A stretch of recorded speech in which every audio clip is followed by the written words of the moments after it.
Our sermon today is entitled, Heroes Have Lived Among Us, and They Still Do. Heroes have lived among us, and they still do. The events of this weekend, the third anniversary commemoration of the 9/11 attacks on America, that first the attacks on the two World Trade Center towers in New York City, and then on the Pentagon in Washington, D.C., and finally the crash of Flight 93 in the fields of Shanksville, Western PA, have caused me to think about the idea of heroes and their stories. There certainly were a lot of heroes on 9/11, and the stories are unbelievable. In those hours on September 11, 2001, when we saw the worst of what man could do to man, we also witnessed the best of what man can be and do in its unselfish sacrifice in helping others. If it had not been for the heroic efforts of hundreds of Americans that day, many that we now call heroes, like the firemen that went running in and up those stairs as people were trying to come down those stairs of the World Trade Center. If it hadn't been for the heroic efforts of these type of heroes, that day there would have been many more than the 3,025 people that lost their lives that day. I grew up as a boy hearing about Pearl Harbor and where you were and what happened when they heard the word Pearl Harbor. Of course, that wasn't the day of television. It came over the radio, and it was a Sunday. And I thought, wow, my dad lived during that time. And unfortunately, we now have our own thing to remember in our generation and our younger people's generation. And there is a benchmark of horror in our life. That's September 11th, 2001. But it's also a time of remembering of the heroes and what they did. And I believe that can be encouraging and uplifting to us as we think about that this morning.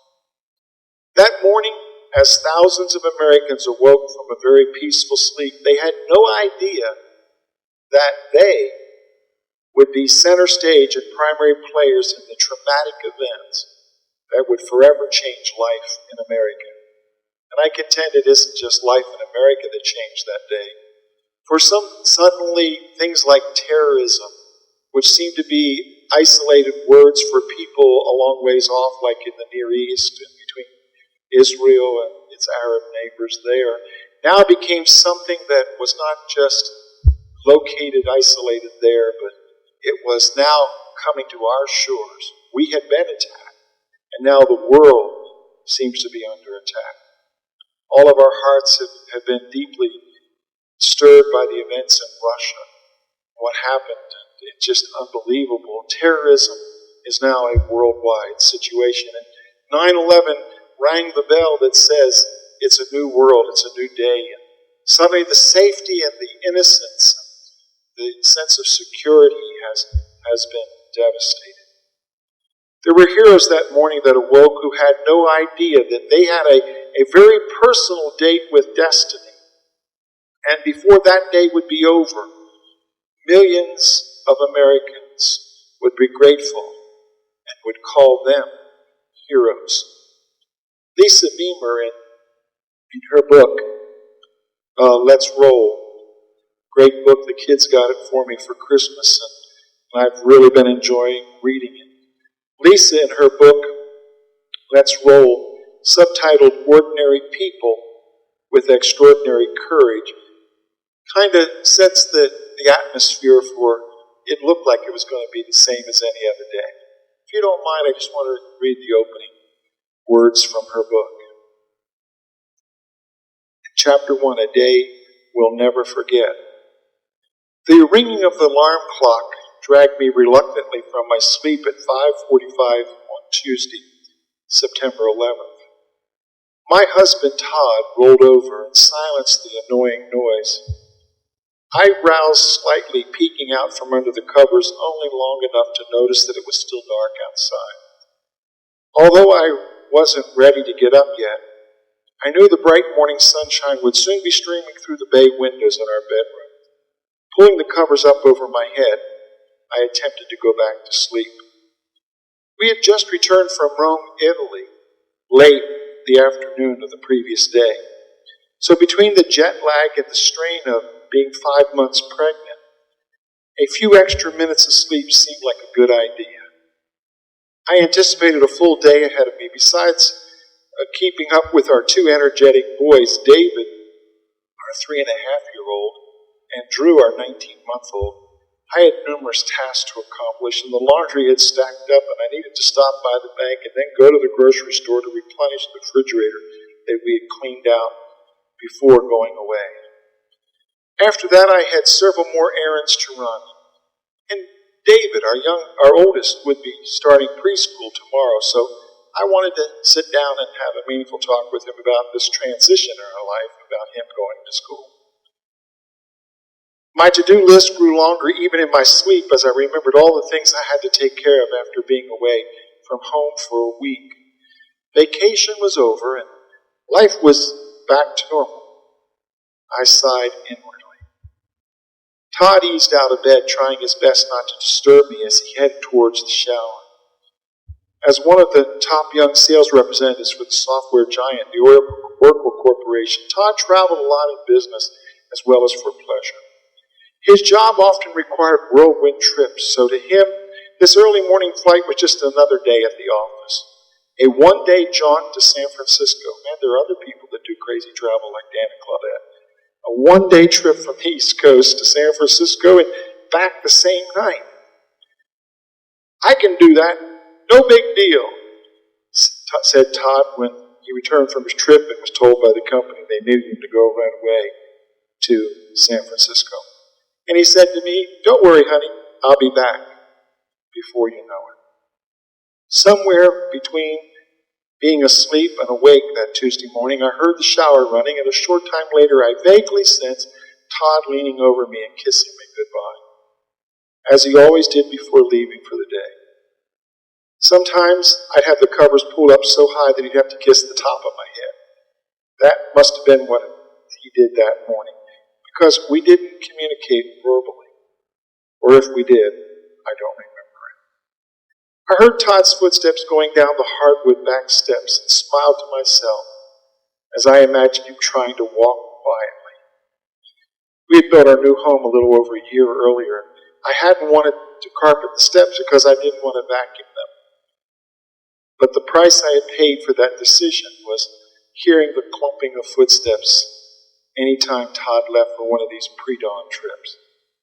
I snuggled a little further down, burying myself beneath the blankets. The sun would be up soon. The boys would rise shortly after that. I better get last-minute sleep while I can. Todd was one of those heroes on Flight 93 that overtook the plane, the hijackers that had overtaken the plane. Todd was one of those heroes that day, like many others. In his cell phone message to his wife, he told her about how the plane had been taken over and how some of the passengers were going to do something about it. And he uttered those famous words, "Let's roll." The cockpit voice recorder revealed that just prior to the hijackers taking over the plane, the pilot had been notified by radio of what had happened just minutes before at the World Trade Center towers in New York and at the Pentagon in Washington, D.C. When the hijackers took over, they ordered the plane's captain to reverse its westerly flight course. And at that time, it had been flying over Ohio. The hijackers demanded that it return and fly towards Washington, D.C. It's been speculated that the target of that fourth plane would have been the Capitol building itself, or possibly even the White House. Later voice recordings revealed the struggle that ensued in the cockpit and the unselfish actions of Todd and others as they drove that airplane into the ground, rather than allowing it to become the fourth civilian plane used as a weapon of mass destruction. That day, 9/11, I was in Western PA, about the time that in Western Maryland, just about 40 miles south of where the plane crashed.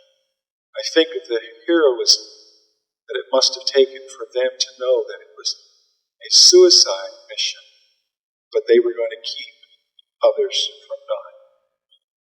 Yes, there were heroes on Flight 93 that day. There were heroes at the Pentagon. And there were many heroes on the war-torn Manhattan Island of New York City that fateful fall morning of 9/11/2001. All of this remembering of 9/11, the newspaper articles I read, the TV programs I watched, the books that I've read, caused me to think seriously about this concept of heroes. Who are they? Where do they come from? And why do they do what they do? It even caused me to sit down and write my own definition of hero. There were heroes on 9/11, and there have been heroes all throughout history. There are heroes in the Bible. And yes, there are heroes living among us today. I want us to think about heroes. Talk about them for a few minutes. What do you say? Oh, you asked me, what's my definition of hero? It's simply this. Someone who does the right thing, no matter what it costs. What do you think? Does that work as a definition for hero for you? Someone who does the right thing, no matter what it costs. I'd like us to take a biblical perspective on this concept of heroism. And let's see if there's anybody that we know that is a hero. When I thought about heroes in the scripture, my mind immediately went to Hebrews chapter 12 and verse 1. And it is our text for our sermon today. It's the backdrop for the whole understanding of heroes. Hebrews chapter 12, verse 1.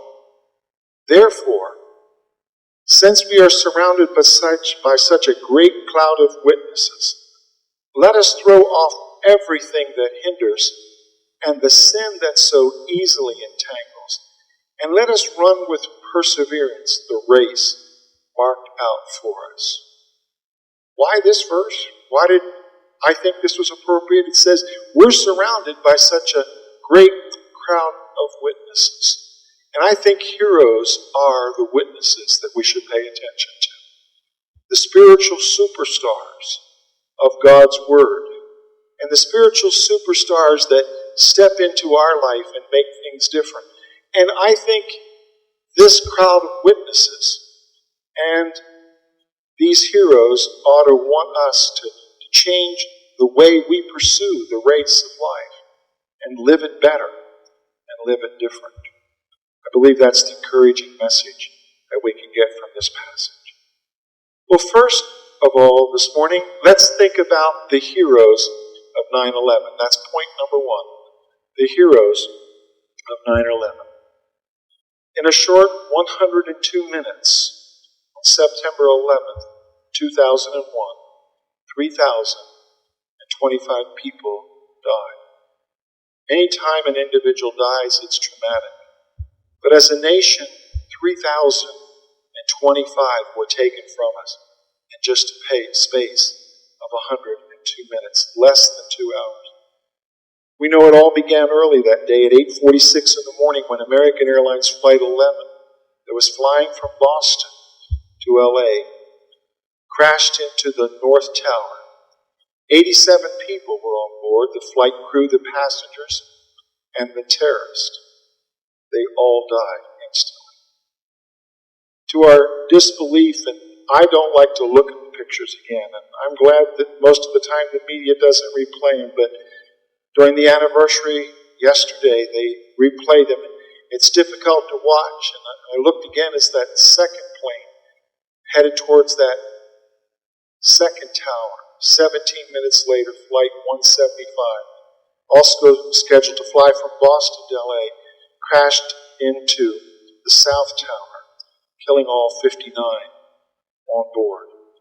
Never had our world ever seen anything like this before.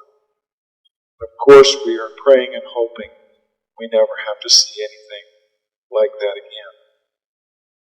It's interesting to note that an estimated 50,000 people worked in those 2 towers and the other 4 buildings, the cluster of 6 buildings known as the World Trade Center.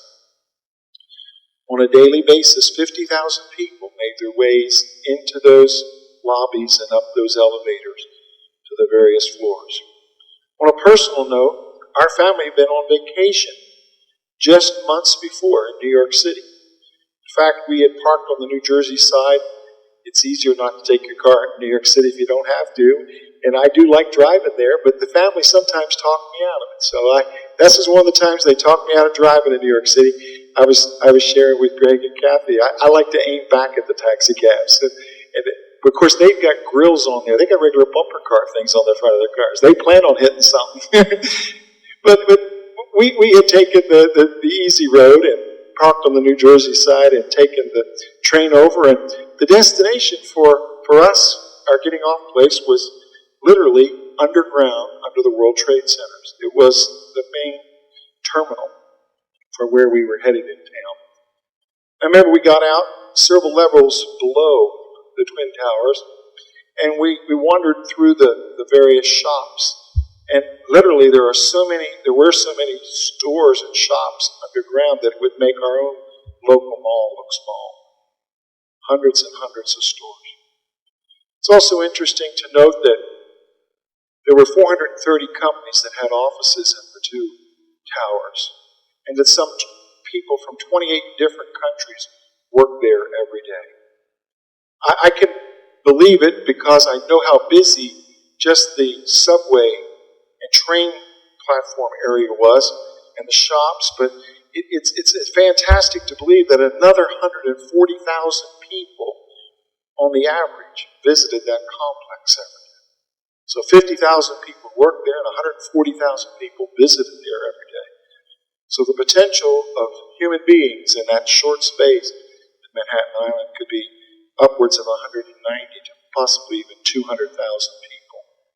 It's absolutely miraculous that due to the heroic efforts of many that day, firefighters, police, Port Authority folks, and civilians as well, that only 2,801, and I know it's a lot, but it is amazing that only 2,801 were killed there that day.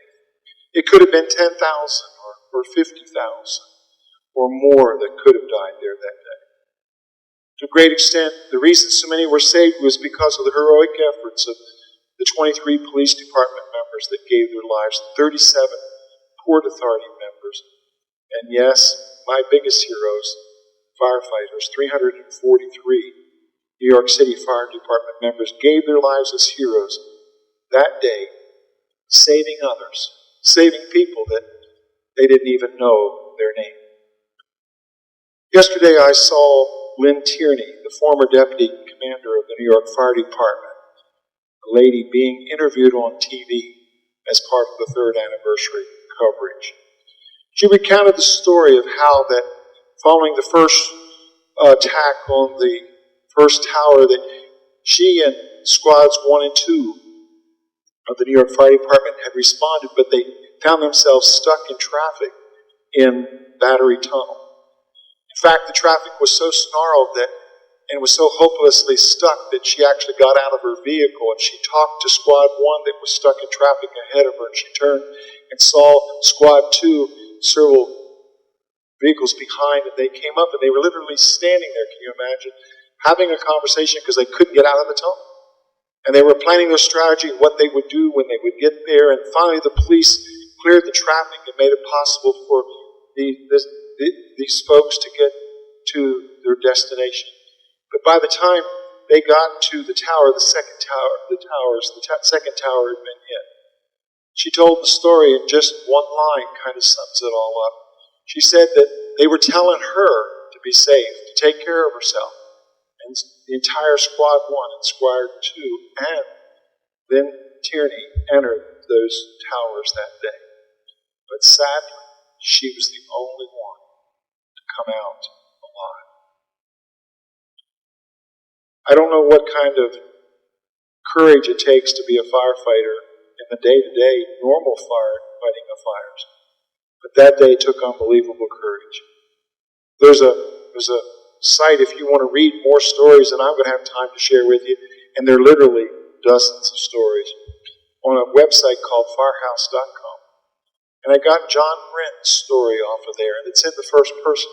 If you don't mind, I just want to share it, because I don't know that we can understand unless we hear a first-hand account of what it must have been like to be in one of those towers that day.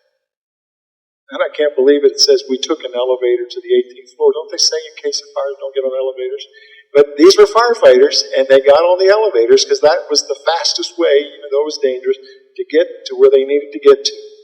And he said they took the elevator to the 18th floor, and we walked up to the pool, spa, and gym. And we searched the area for civilians with negative results. He said we could see where a piece of landing gear wound up in the jacuzzi, but the pool was intact.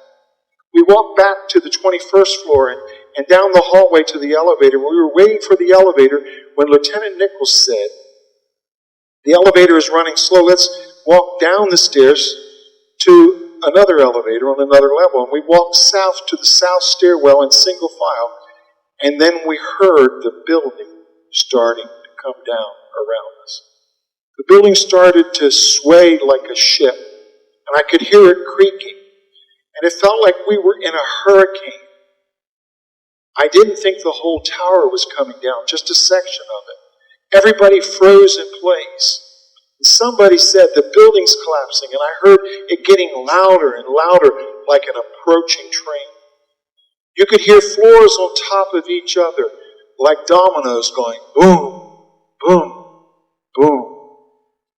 I stayed where I was and I braced for it. I didn't think I was going to die, but maybe I would get stuck in a void and I'd have to ride it out.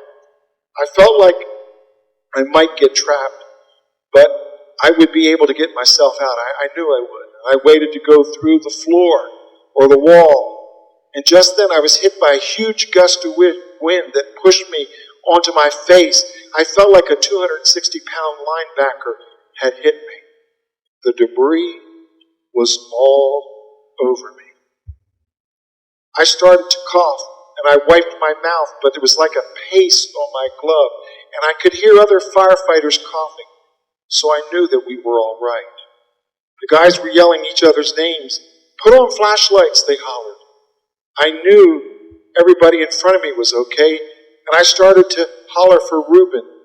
Jeff was calling for Reuben too. I turned around, and there, just 10 feet away from us, there was the rubble that had came from the falling, collapsed building.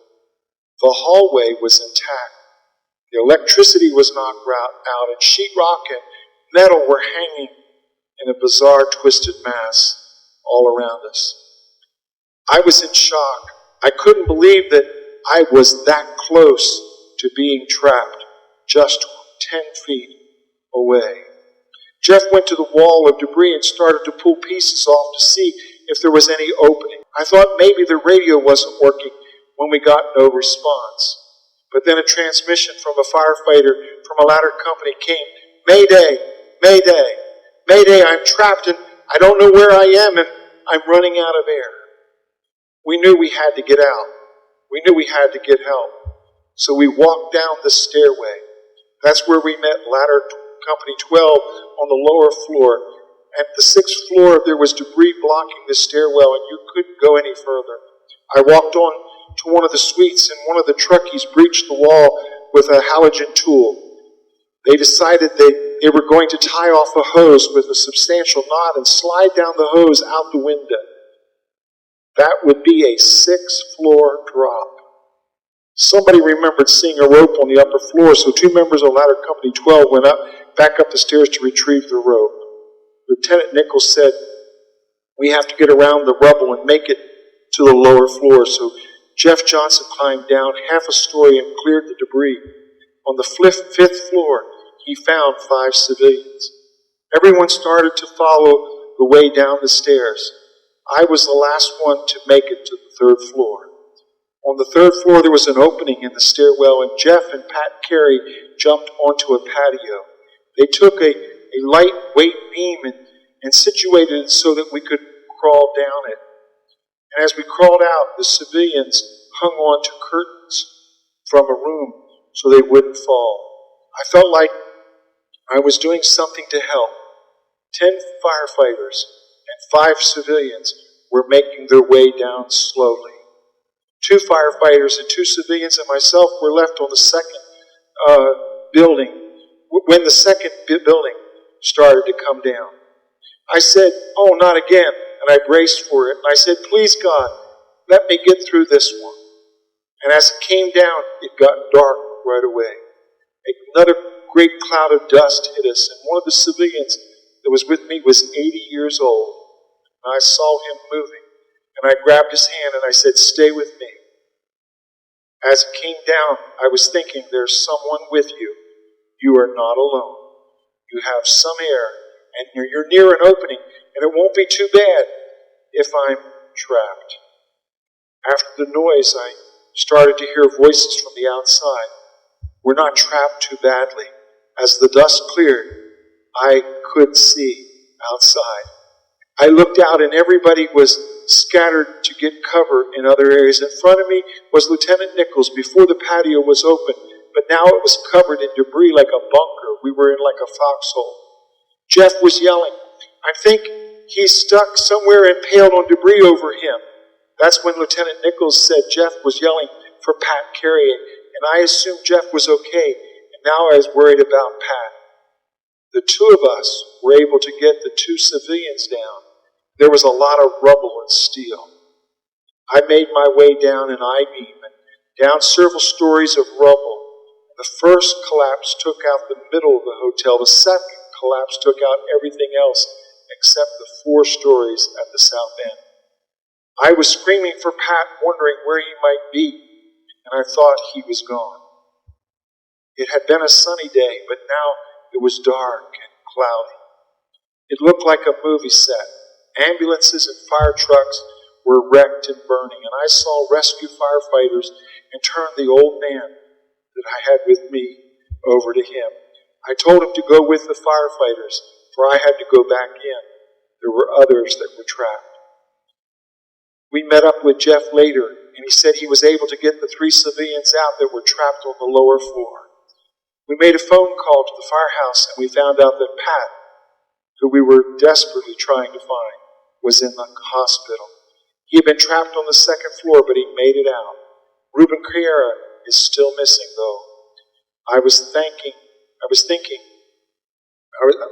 thankful for Ruben's help, and I believe he helped me to get out and was there for me the whole way through.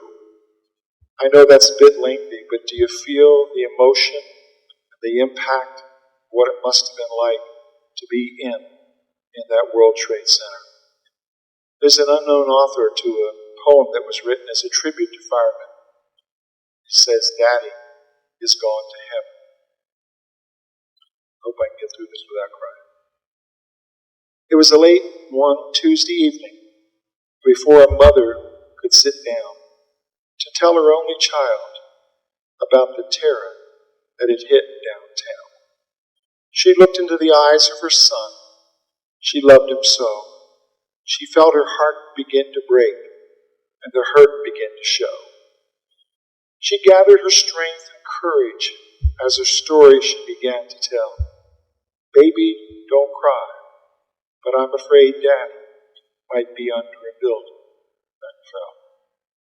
The boy looked back at his mother.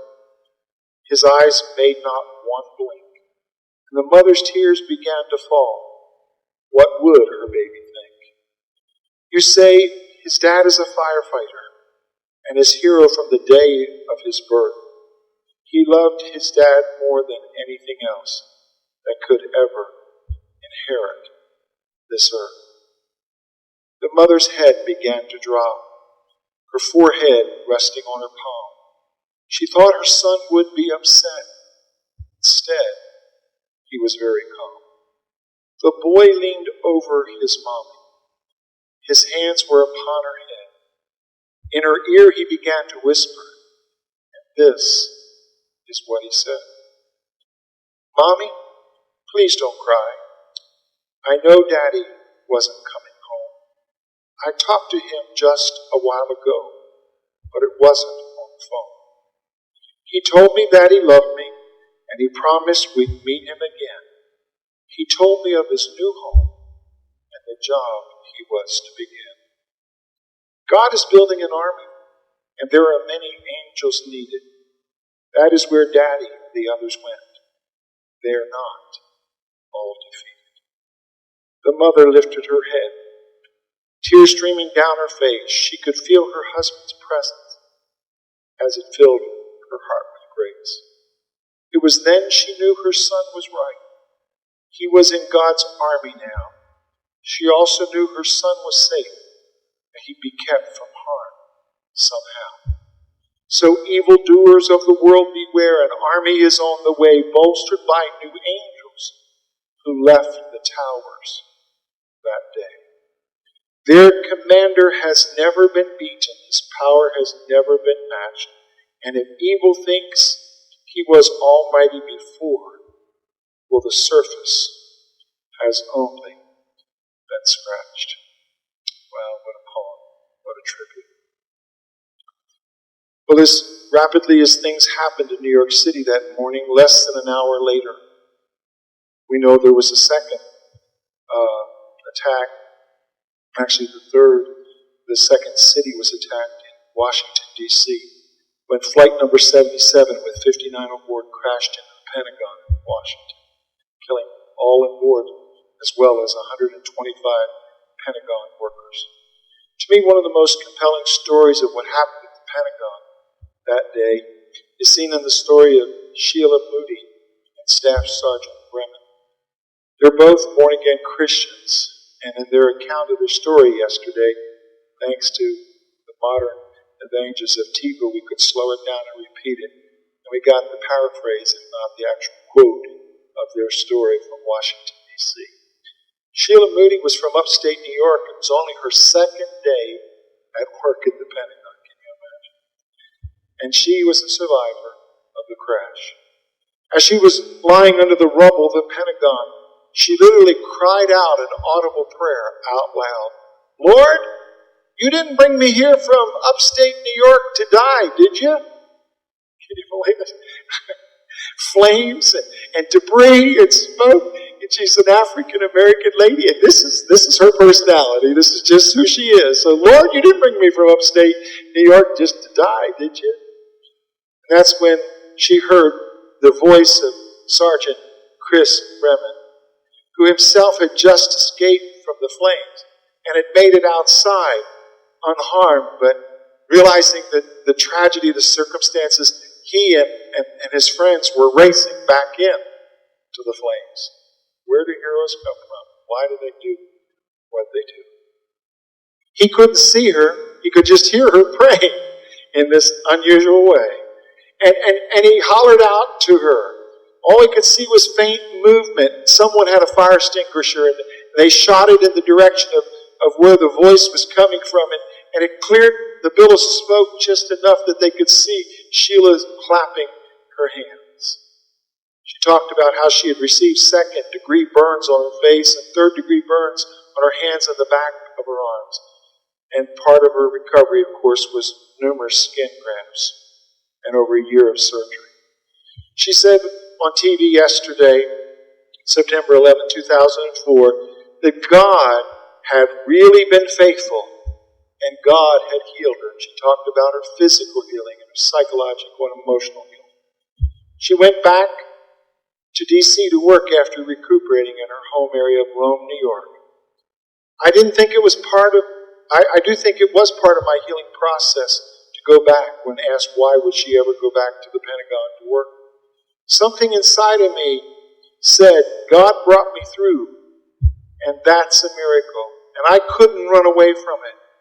I was between a crisis and a miracle, and God was in the middle. I love that words. I was between a crisis and a miracle, and God was in the middle, and He brought me through. What kind of testimony would that be to Him if I turned and ran and didn't accept my responsibilities of my job and that's why I went back to the Pentagon to work. The TV reporter turned to the sergeant and said, "What made you go back into the flames that day to rescue people?" The staff sergeant replied, "Well, it was the grace of God that allowed me to go back." He said, "I simply prayed, 'Dear Lord, give us the strength for what we are about to do.'" You know, the brevity of that prayer sounds like somebody when they're hungry. "Lord, bless this food we're about to eat." Amen. But he didn't have time to pray any fancy prayer, long prayer. He said, "Lord, give me the strength to do what we are about to do." And God just shielded us, he said, as we were going through. As soldiers, we're taught to go through many adversities and to rely on our training and also on our faith. And both our training and our faith is what got us through that day. He, Staff Sergeant Chris Bremen, is still working at the Pentagon. And he said he's still proud to be a soldier and proud to be able to serve his country. The TV reporter said to Staff Sergeant Bremen, "How do you feel now that you're watching these ceremonies on TV?" And it was Arlington Cemetery and all of the memorial service that was going on there. And he said, "There's a lump that's deep inside of you because the nightmares are still real, of course. Sheila and I will never forget what happened that day. Awake or asleep, we will be reliving those moments for the rest of our life." Ironically, Sheila did move back, as we said, from upstate New York to work at the Pentagon. And guess where she decided to live? Next to BWI Airport. One of Dan and Claudette's favorite places in all the world. And can you imagine? She said, as the planes were flying overhead, almost every time she heard a plane for months, she says, "It's going to happen again." He said, "How did you get through all of this? You seem so happy and so full of joy. And how did you survive?" And she said, "Well, I got through it because of my trust in the Lord."